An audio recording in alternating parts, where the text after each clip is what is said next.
Hello বন্ধুরা, আজকে একটা মজার রেসিপি নিয়ে চলে এসেছি। তার রেসিপিটা হলো বর্তমান পাতা সেই পাতা দিয়ে চিংড়ি মাছ ভাপা। খুব সুন্দর রেসিপিটা, দেখুন, দেখলে হয়তো তোমাদের ভালো লাগতে পারে। ভালো লাগলে একটা লাইক করো। তা ভিডিওটা চলো দেখা যাক।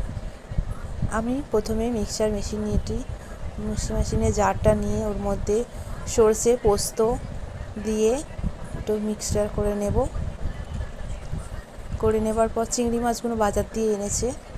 চিংড়ি মাছগুলো বাটিতে ঢেলে বেছে ধুয়ে নেব। খুব সুন্দর চিংড়ি মাছগুলো খুব সুন্দর পেয়েছে বাজার থেকে, একদম টাটকা টাটকা চিংড়ি মাছ। এই যে এবারে আমি মশলাটা করে নিলাম। মশলাটা করে নিয়ে রেখে দিলাম। এবারে আমি চিংড়ি মাছের মধ্যে সব কিছু মশলা মেশাবো। কাঁচা লঙ্কা দিলাম 4-5টা।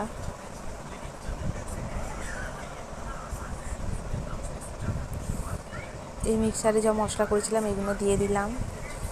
দিয়ে দেওয়ার পর এবার একটু হলুদ দেব, একটু গুঁড়ো লঙ্কা দেব,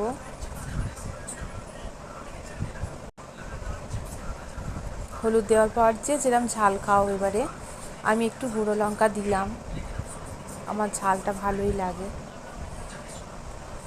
সরিষার তেল দেব।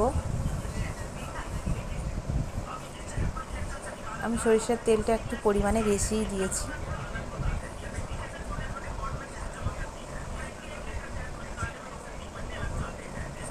তবে এই রেসিপিটা আমার কাছে আমি এই প্রথম করছি, জানি না কেমন হবে।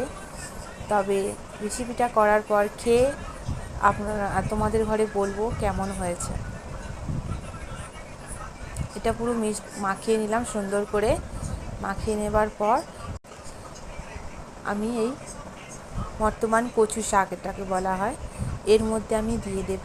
তবে বর্তমান কচু শাকটাতে আমি আগে ধুয়ে পরিষ্কার করে সরষের তেল মাখিয়ে রেখে দিয়েছিলাম। সব মশলাটা দিয়ে এবারে এইটাকে আমি একটা সুতো ধুয়ে রেখেছি, সুন্দর করে বাঁধবো যাতে ভেতর দিয়ে মশলাটা না বেরিয়ে যায়। বাঁধার পর ভালো করে বেঁধে নিলাম একটা সুতো দিয়ে। বাঁধার পর এটাকে আমি ভাপাতে দেব।